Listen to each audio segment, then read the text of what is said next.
하나님의 말씀은 마태복음 14장 15절부터 21절까지 말씀입니다. 저녁이 되매 제자들이 나와 이르되 이곳은 빈들이요 때도 이미 저물었으니 무리를 보내어 마을에 들어가 먹을 것을 사 먹게 하소서. 예수께서 이르시되 갈 것 없다. 너희가 먹을 것을 주라. 제자들이 이르되 여기 우리에게 있는 것은 떡 5개와 물고기 2마리뿐이니이다. 이르시되 그것을 내게 가져오라 하시고 무리를 명하여 잔디 위에 앉히시고 떡 5개와 물고기 2마리를 가지사 하늘을 우러러 축사하시고 떡을 떼어 제자들에게 주시매 제자들이 무리에게 주니 다 배불리 먹고 남은 조각을 12바구니에 차게 거두었으며 먹은 사람은 여자와 어린이 외에 5,000명이나 되었더라.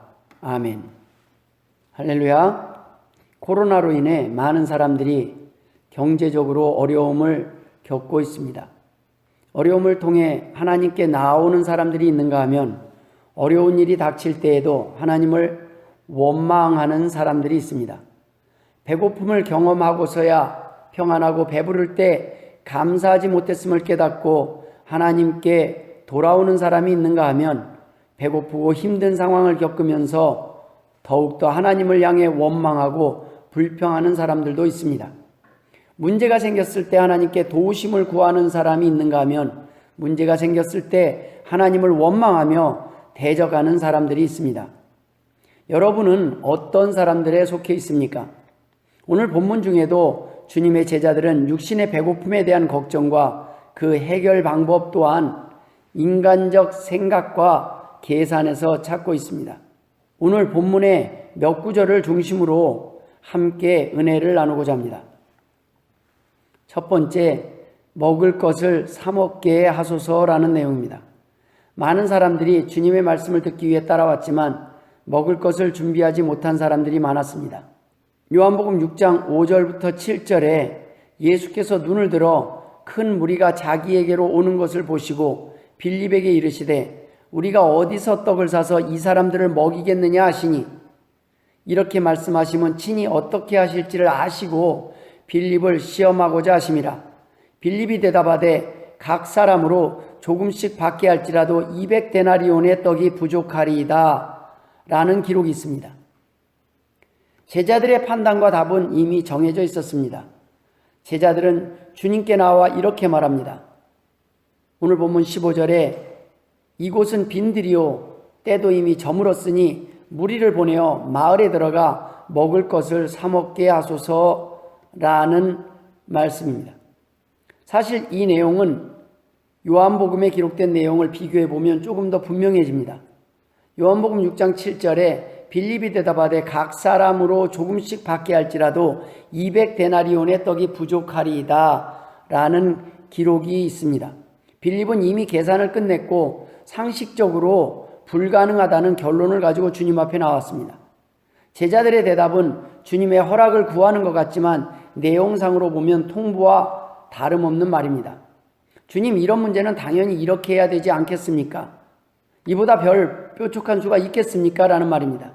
지금 주님과 함께 있는데 문제를 앞두고 그들이 주님께 이렇게 저렇게 하라고 답을 결정해 놓고 도리어 주님께 통보하고 있는 상황입니다. 이러한 행동은 주님에 대한 무지요, 불신이요, 교만에서 비롯됩니다. 이것만큼은 제가 전문가입니다. 주님, 제 생각대로 하는 것이 옳을 것입니다. 최선일 것입니다. 이렇게 하는 것이 상식입니다. 라는 자신의 경험과 지식, 전문성을 앞세워서 해결하려고 하는 사고방식이 문제라는 것입니다. 이러한 생각들 때문에 주님과 의논하지도 않고 주님께 묻지도 않고 행동할 수밖에 없었던 것입니다.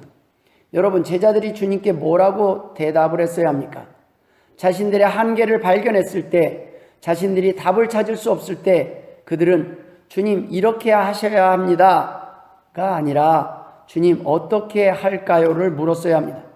제자들은 주님이 어떤 분이신지 아직까지 잘 몰랐다는 것을 알 수 있습니다. 교회에서도 같은 상황이 반복되고 있습니다. 어떤 문제가 있고 중요한 결정을 앞두고 있을 때 목사는 전문성이 부족하고 잘 모를 수 있습니다.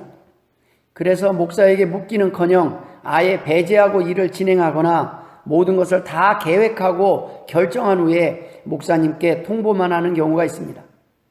목사는 세상적인 전문적인 지식은 없지만 하나님이 주신 지혜로 말씀을 중심으로 문제를 해결하는 법을 가르치는 사명을 감당하는 사람입니다.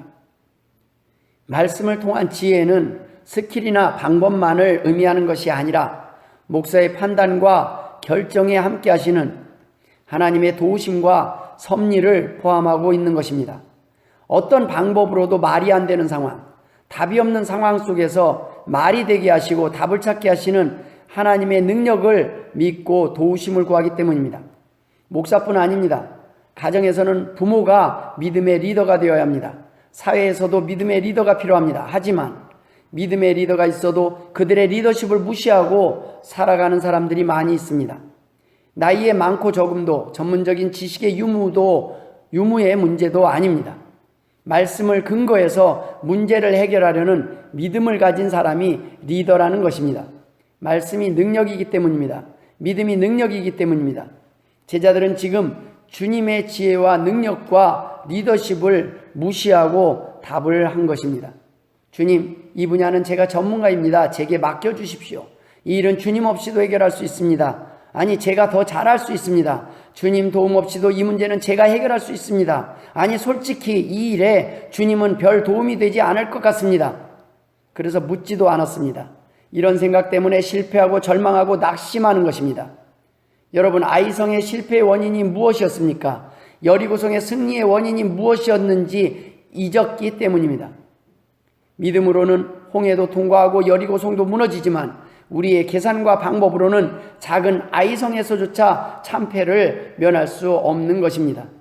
주님이 제자들에게 나타나셔서 그물을 배 오른편에 던지라고 명하셨을 때 기적을 경험하게 된 이유가 무엇이었습니까? 고기를 잡는 것은 제가 전문입니다 하고 주님의 말씀을 무시했다면 그들은 기적을 경험할 수 없었습니다. 주님은 이미 제자들이 알고 있는 모든 경험과 지식으로 해결할 수 없음을 알고 계셨습니다. 주님의 말씀에 대한 순종만이 답이었습니다. 때로는 우리의 경험과 상식으로 이해할 수 없는 말씀들이 있습니다. 모든 것을 이해하면 좋겠지만 이해할 수 없을 때 필요한 것이 순종입니다. 보지 못할 때, 갈 바를 알지 못할 때 필요한 것이 믿음인 것입니다. 우리는 어떤 생각을 하며 살아가고 있습니까? 당장 배가 고픈데 쌀이 없는데 밥이 없는데 예배만 드리면 해결됩니까? 예배만 드리면 밥이 나옵니까? 쌀이 나옵니까? 기도만 해서 됩니까? 이것이 기도한다고 해결됩니까? 오늘 본문의 제자들의 모습과 별반 다를 바 없는 삶을 살고 있지는 않습니까? 제자들의 답은 주님, 이런 문제가 있는데 어떻게 하면 될까요? 라는 주님의 뜻을 묻는 질문이 아니었습니다. 자식이 부모를 기쁘시게 하고 부모를 공경하는 가장 좋은 방법이 돈일까요? 아닙니다. 부모의 의견을 묻는 것입니다. 꼭 부모의 의견대로 하겠다는 의미가 아니더라도 부모님의 생각을 묻는 것입니다. 자녀가 부모에게 생각을 물으면 말해주는 대로 하지 않을 때 불편해서는 안 됩니다. 어차피 내 의견을 무시할 거면서 묻기는 왜 물어? 라고 생각하기보다 자녀가 부모의 생각을 궁금해하는 것만으로도 부모를 어른으로 공경하는 자녀임을 알아야 합니다. 요즘 자녀들은 묻지도 않습니다. 그러니 뭐하고 사는지 무슨 생각을 하고 사는지 알 방법이 없습니다. 궁금해도 연락조차 하지 않습니다. 지금 제자들이 그렇습니다. 주님께 방법을 묻지도 않는 것입니다. 자신의 판단이 최선이다, 이것이 옳다고 결론을 내리고 이 방법밖에 없다고 걱정하고 고민한 것을 전달하고 있는 것입니다. 주님을 알지만, 주님 곁에 있지만 주님이 없는 세상을 살아가고 있는 것입니다. 하나님의 능력을 활용하지 못하고 하나님의 위대하심을 간과하고 살아가고 있는 것입니다. 무서울 수밖에 없습니다. 두려울 수밖에 없습니다. 걱정할 수밖에 없습니다. 힘들 수밖에 없습니다. 두 번째, 너희가 먹을 것을 주라는 내용입니다. 이것이 주님의 말씀입니다. 대답입니다. 어차피 아무 말씀 하실 필요 없이 그냥 주님께서 기적을 베푸시면 되는 일인데 너희가 먹을 것을 주라고 명하신 이유가 무엇일까요? 이미 너희가 답을 가지고 있다는 말씀입니다. 이미 너희에게 해결의 열쇠를 주었다는 말씀입니다. 너희에게 이미 먹을 것이 준비되어 있다, 마르지 않는 셈이 허락되어 있다라는 말씀입니다. 걱정할 필요 없다. 너희가 해결할 수 있다. 너희에게 열쇠가 있다는 말씀입니다. 너희에게 없는 것으로 해결하는 말씀이 아닙니다. 너희에게 이미 준 것으로, 주어진 것으로 해결할 수 있다는 말씀입니다. 이미 준비되어 있다는 말씀입니다. 여러분, 11조가 무엇입니까? 내 것을 드리는 것이 아닙니다. 하나님이 주신 것의 10분의 1을 드리라는 것입니다. 하나님께서는 우리에게 없는 것을 드리라는 말씀이 아닙니다. 하나님이 이미 주신 것으로 드리라는 말씀입니다. 그것도 못하는 믿음, 무엇인가 이상하지 않습니까? 하나님이 주신 것이라고 믿는다면, 주실 것이라고 믿는다면 아까울 것이 없습니다. 고민할 필요도 없습니다. 우리는 그것을 우리가 노력해서 얻은 것이라고 착각하고 살아가고 있는 것입니다. 하나님이 주신 것이 아니라 내가 노력해서 번 돈이라고 생각하는 것이 문제입니다. 하나님이 복을 주시지 않는 것이 아니라 너희가 하나님의 것을 도둑질했기 때문에 가난하다는 것입니다. 더 이상 하나님의 은혜를 누리지 못하고 살 수밖에 없다는 것입니다. 오늘 주님의 말씀은 하나님께서 이미 주셨고 앞으로도 주실 것이다라는 말씀입니다. 이미 복의 스위치가, 기적의 열쇠가 너희에게 주어졌다는 말씀입니다. 해결책이 너희에게 있다는 것입니다. 너희에게 주어진 것 안에서, 말씀 안에서 구하고 찾고 두드리라는 것입니다. 문제를 해결해 주시는 분은 하나님이시다. 이를 믿느냐라는 말씀입니다. 빵을 주시는 분, 주실 분이 하나님이시라는 것입니다. 그분이 지금 너와 함께 계시다는 말씀입니다. 네가 어떻게 믿음의 열쇠를 사용하느냐에 따라 그 결과가 달라질 수 있다는 말씀입니다. 여러분, 꿈을 꾸는 것은 자유입니다. 그러나 그 꿈과 비전, 사명을 감당케 하시는 분은 하나님이심을 믿으시길 주의 이름으로 축원합니다. 빵을 원하면 빵을 주실 수 있는 하나님께 구해야 합니다. 하나님이 주신 것으로 빵을 채울 수 있음을 믿어야 합니다. 복이 부족한 것은 너 때문이다. 하나님이 부족한 것도, 하나님의 능력이 부족한 것도 아니다. 하나님의 풍성함이 우리에게 임하지 못하는 것은 우리의 불신과 욕심 때문이다. 옳은 선택, 결단을 하지 못하기 때문에 너희가 복을 누리지 못하는 것이다.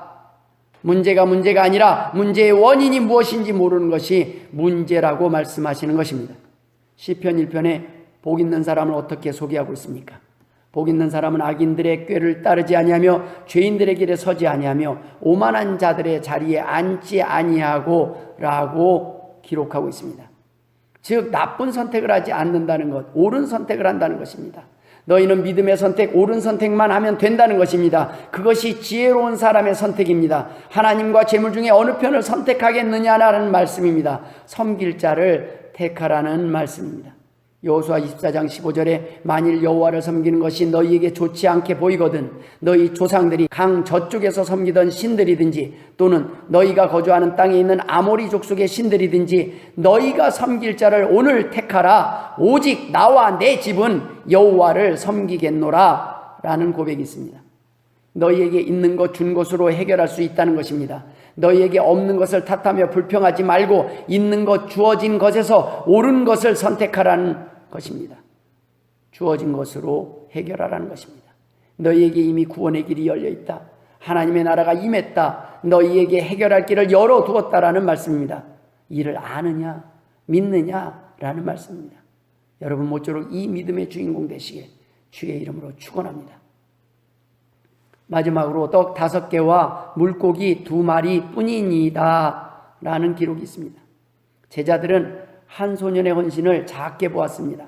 자신들이 가지고 있는 것을 작게 여겼고 부족하게 여겼습니다. 아니 없다고 생각했습니다. 요한복음 6장 9절에 여기 한 아이가 있어 보리떡 5개와 물고기 2마리를 가지고 있나이다. 그러나 그것이 이 많은 사람에게 얼마나 되겠사옵나이까 라는 기록이 있습니다. 영어 성경에는 이 한 아이를 Here is a boy라고 소개하고 있습니다. 소년으로 기록되고 있습니다. 바로 이 아이가 상남자입니다. 먹은 사람은 남자만 5,000명이었지만 진짜 남자는 1명뿐이었습니다. 문제를 해결하는데 결정적인 역할을 한 남자, 하나님이 원하셨던 남자, 말이 아닌 계산이 아닌 행동으로 보였던 남자, 이 소년이 리더요 바로 상남자인 것입니다. 제 것을 드리겠습니다. 모두들 자기 것이 무슨 도움이 되겠냐고, 자기 한 사람이 무슨 대단한 일을 하겠느냐고, 내가 어떻게 세상을 바꿀 수 있겠냐고 핑계하며 자신의 것을 드리기는커녕 머뭇거리고 있을 때 하나님 저라도 사용해 주십시오. 부족하지만 이것이라도 받아주십시오. 자신의 것 전부를 드리는 사람입니다. 가난한 과부의 두 랩돈과 같은 헌신입니다. 온전한 헌신이 온전한 고백입니다. 요즘 이순신 장군의 명언이 뉴스에 언급되는 것을 보았습니다. 상유 12 순신불사. 아직도 제게 12척의 배가 있고 저는 아직 죽지 않았습니다. 라는 명언입니다. 겨우 12척이 아니라는 것입니다. 겨우 한 사람이 아니라는 것입니다.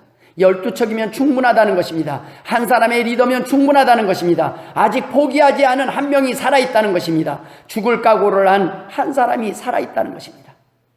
여러분, 죽을 각오를 한 한 명이면 충분합니다. 그가 리더이기 때문입니다.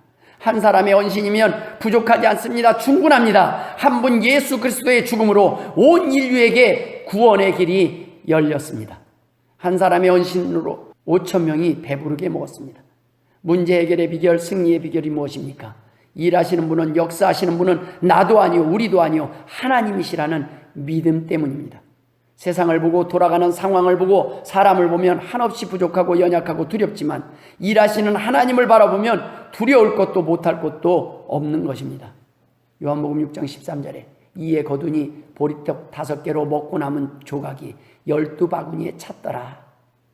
한 소년의 헌신을 통해 놀라운 결과를 목도할 수 있었습니다. 여러분, 이 소년과 같은 믿음의 주인공, 기적의 주인공, 기적의 도구로 사용되시길 주님의 이름으로 축원합니다. 말씀을 마무리 짓도록 하겠습니다. 주님께서는 많은 말씀을 비유로 감추어서 전하셨습니다. 그냥 돼지에게 진주 던지듯 주시지 않으셨습니다. 애통하며 사모하는 자들이 볼 수 있고 들을 수 있게 하셨습니다.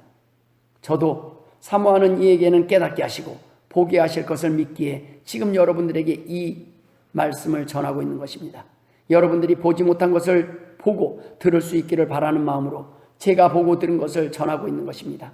그래도 여전히 듣지 못하고 보지 못할 수 있습니다. 깨닫지 못할 수 있습니다. 여전히 가난한 사람들이 있습니다. 병든 사람들이 있습니다.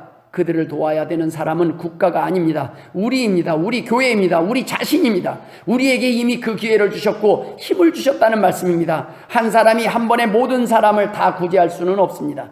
그러나 한 사람을 통해 많은 사람이 깨닫고 회개하고 변화되면 가능합니다.